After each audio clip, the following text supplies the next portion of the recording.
পারবো না। আমি সালতা উপজেলার যারা এখানে মঞ্চে আছেন প্রত্যেকটা নেতা, প্রত্যেকটা কর্মীর কাছে ধন্যবাদ জানাই।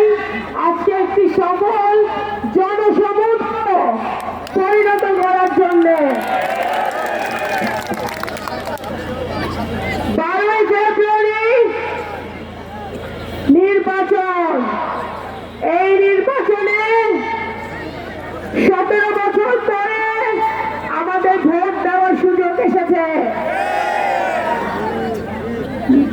নিরপেক্ষ সুষ্ঠু ভোটের মাধ্যমে একটি নতুন বাংলাদেশ, নতুন সালতা, নতুন নগরকান্দা, নতুন ফরিদপুর আমরা গড়তে চাই। সালতা উপজেলা মানুষ, আমার ভাইরা বোনরা অনেক কষ্ট করে আসছে, আপনাদেরকে ধন্যবাদ জানাই। এই আমার ভাই বোনরা সালতা উপজেলার আমার হৃদয়ের মানুষ, প্রাণের মানুষ, আমার ভালোবাসার মানুষ।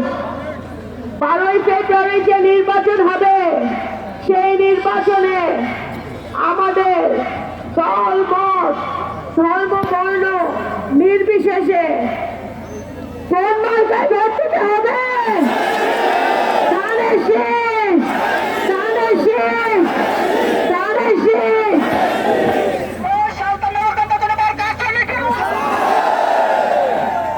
আমার বাবা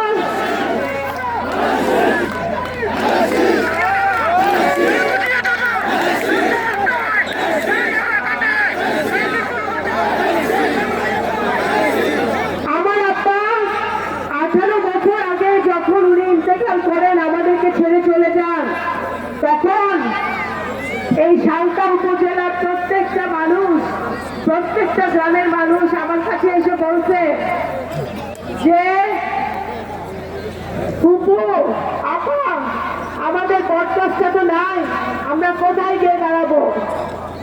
আজকে আমি আপনাদেরকে বলতে চাই, এই 17 বছর ধরে আমি আপনাদের পাশে আছি।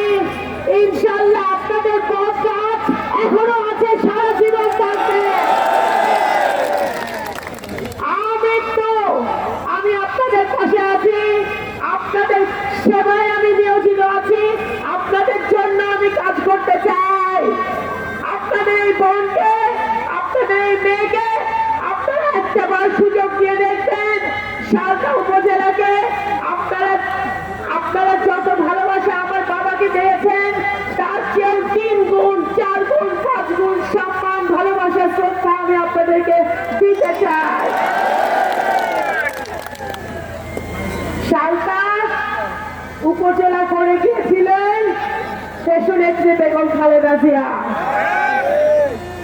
সালতা কলেজ মাঠে বিশাল জনসভায় আমার বাবাকে মোবাইদুর রহমান সাহেবের নেতৃত্বে তখন এই সালতাকে উপজেলা ঘোষণা করা হয়েছিল। এই সালতার অনেক নেতারাই তখন উপস্থিত ছিলেন। আজকে এই সালতা উপজেলার উন্নয়নের প্রয়োজন। আমি আপনাদেরকে বলেছি এই সালতা নগরকান্দায় একটি আন্তর্জাতিক মানের হসপিটাল নির্মাণ করা হবে।